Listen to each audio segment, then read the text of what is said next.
ఇదిగో చింత చిగురు ఫ్రెష్గా వచ్చింది చెట్టుకి. చూడండి మా కొత్త ఇంటిది, మా కొత్త ఇంటి మిద్ద మీద ఉంది.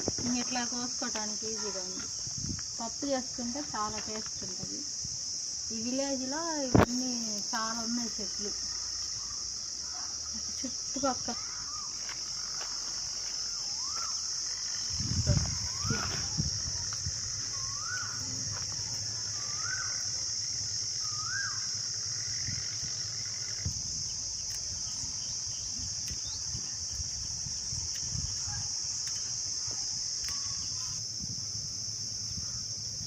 అందరూ అది ఆడుంది. ఇంకా కోసుకోవాలనుకుంటా. ఒక కవర్ తీసుకొస్తా కింద.